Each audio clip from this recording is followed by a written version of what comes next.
Los Angeles. Two women sat knee to knee. Aziza Hasan, a devout Muslim, looked at group gathered around her, talked about her relatives who had in Israel and Gaza Strip, and began reciting first chapter of Quran. In the name of Allah, the Most Gracious and Merciful, show us the right path. He continued, the path of those whose rights will not incur wrath and who are not perverted. Then the woman next to him, Andrea Hodos, a devout Jew, sang a Hebrew song commemorating the angels. At my right hand is Gabriel, power of God, she told the crowd as she translated song. Behind me is Raphael, God's healer. There is the divine presence of God above my head. Late this afternoon, October 15th, as Hasan and Hodos sat on parched grass in a lively park 6 miles west of downtown Los Angeles. The war between Israel and Hamas was well underway. A circle of Jews and Muslims surrounded them. Everyone involved was part of NewGround, a non-profit scholarship program that has helped more than 500 Los Angeles Muslims and Jews learn to listen, challenge, empathize with each other, and be friends. Hasan, whose family roots go back to Palestinian lands, manages NewGround. Hodos, who once resided in Israel, has served as its deputy director since 2020.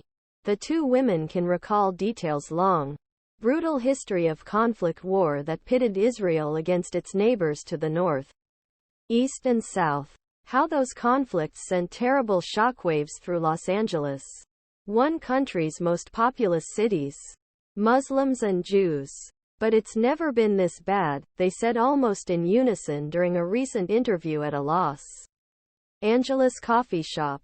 They have never been more worried that death and destruction in the Middle East would lead to anti-Semitic or Islamophobic violence in the United States.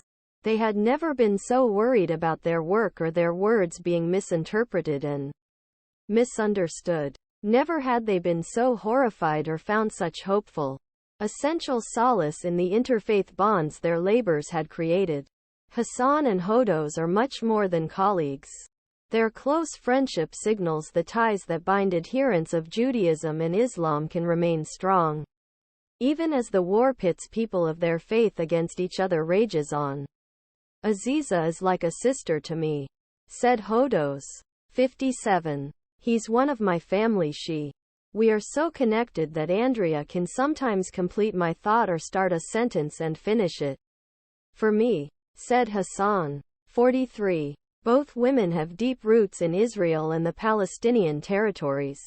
Hodos spent his post-college years living in Jerusalem, reconnecting with his faith and learning about the growing peace movement. Her husband, now a rabbi and professor of rabbinic literature, lived in Israel for a dozen years.